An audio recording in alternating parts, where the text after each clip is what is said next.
No me acuerdo cuándo empezó todo, exactamente solo recuerdo cuando volvió la idea de crear una coalición pro-republicana. Con la caída de la dictadura de Primo de Rivera, todo surgió muy rápido. En cuanto pude, presenté públicamente Grupo de Acción Republicana. Empecé mi idea de realizar una república en la que acoja a todos los españoles. Fue así como conseguí la formación de un Frente Republicano Unido, con la Alianza y el Partido Radical Socialista Federal y la Federación Republicana Gallega. Y al poco tiempo también se unieron jóvenes monárquicos. Conseguí mi alianza republicana tan deseada, con la presencia de los radicales de Lerús y de los de Acción Hazañista. Pero en cuando llegó el 15 de diciembre de 1930, al realizar la resurrección, nada surgió como planeamos. Fuimos perseguidos y algunos encarcelados. Estuvimos a la espera y aún así maquinando la llegada de la República a escondidas. Fue el 12 de abril de 1931 cuando triunfó la coalición socialista republicana y con ello proclamándose oficialmente la República. En cuanto a tal noticia, me acuerdo perfectamente de ser recogido por mis compañeros hasta la Puerta del Sol para celebrar tal triunfo. Fueron pocas horas después cuando enseguida se empezó a formar el gobierno provisional, comenzando por Alcalá Zamora como presidente y Maura como ministro de Gobernación. Lerús fue el ministro de Estado y a mí esa misma noche me situaron en el Ministerio de Guerra por méritos anteriores.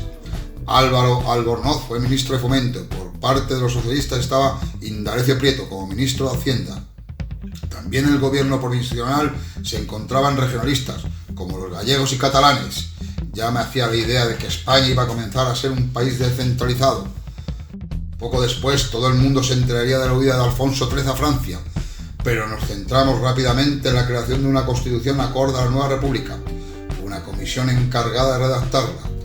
Así que finalmente, con el orgullo de proclamar la república, vino seguido de la proclamación de una nueva constitución, laica, progresista y democrática. No fue nada fácil, en especial la cuestión religiosa. Fue una gran brecha en la república que la marcaría. Por un lado estábamos nosotros defendiendo la libertad de culto, es decir, la secularización completa del Estado. Queríamos un Estado laico, pero por otra parte teníamos a miembros como Alcalá Zamora y Maura que proponían un laicismo parcial. Querían la secularización del Estado, para el Estado de la Iglesia, pero no de la sociedad. Al final de la disputa triunfó un anticlericalismo radical, con la secularización del Estado y la sociedad, es decir, privaba a la Iglesia de la hegemonía social, cultural y educativa. Con toda esta situación ya veía una fractura inminente en la República. Con esta cuestión religiosa hizo que Niceto dimitiera como presidente junto con Maura. A partir de entonces, como tras las elecciones del 28 de junio, como mi partido Acción Republicana consiguió 21 diputados y yo fui elegido jefe de gobierno de la República. Además de Alcalá Zamora como presidente, recuerdo perfectamente cómo recalqué la necesidad de reformas, sobre todo en tomar medidas educativas. Este nuevo gobierno estaba formado por una mayoría republicana de izquierda y socialistas. Comenzó así un nuevo gobierno plagado de reformas. Entre las más importantes encontrábamos la reforma religiosa. Volvió a salir la cuestión religiosa, comenzando el proceso de secularización que indicaba la Constitución, por lo que el Estado secularizaba la disolución de las órdenes religiosas, menos de los jesuitas, y se puso fin al monopolio de la Iglesia en la enseñanza. Pero sí mantuvimos la voluntariedad de la enseñanza religiosa. Todas estas medidas reformistas se llevaron a cabo, pero se tuvieron que suavizar ante mi negación de perder a miembros como Alcalá Zamora y Maura. Otra de las reformas fue la militar. En su momento fue propuesta por mí como ministro de Guerra, por el conocimiento militar que poseo.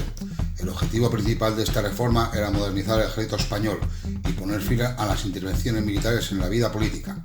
Entre estas reformas se comenzó por reducir el número de oficiales, por lo que creamos un plan en el que el ejército peninsular solo poseyera 105.000 soldados y 7.600 oficiales, y el ejército africanista tuviera 42.000 soldados y 1.700 oficiales.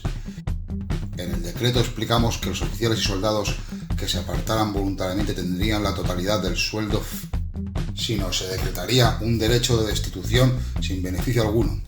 Pero finalmente todo el mundo reaccionó y se pudo llevar a cabo esta reforma militar de reorganizar el ejército. Otra medida que se tomó fue por miedo a golpes de Estado que atentaban contra la República, por lo que el ministro de Guerra estaba autorizado a trasladar a la reserva a generales que no tenían destino, además de regularizar los ascensos por mérito de guerra y crear un cuerpo de subordinados.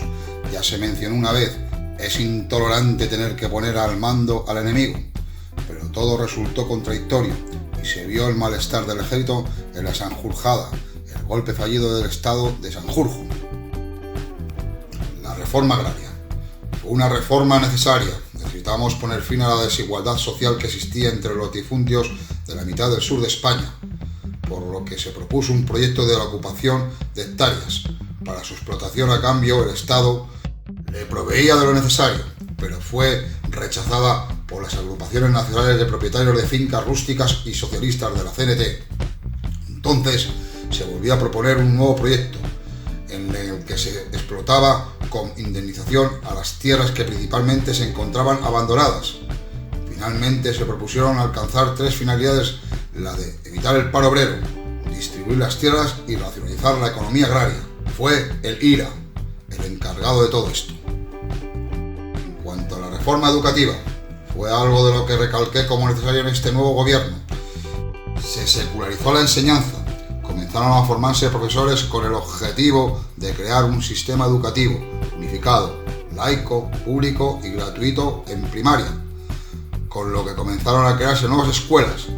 El ministro de Pedagogía creó misiones pedagógicas, llevó la cultura al campo. Por último, la reforma laboral fue llevada por el ministro de Trabajo, Francisco Largo Caballero, líder del UGT, el cual propuso la ley de contratación que regulaba el convenio colectivo, dictaminaba las condiciones de suspensión y rescisión de los contratos, además de derechos de vacaciones pagadas y derechos de huelga hasta ciertos niveles. También se llevó a cabo el seguro de accidente laboral, pero una de las propuestas más importantes que se quiso llevar a cabo habló de la creación de una seguridad social.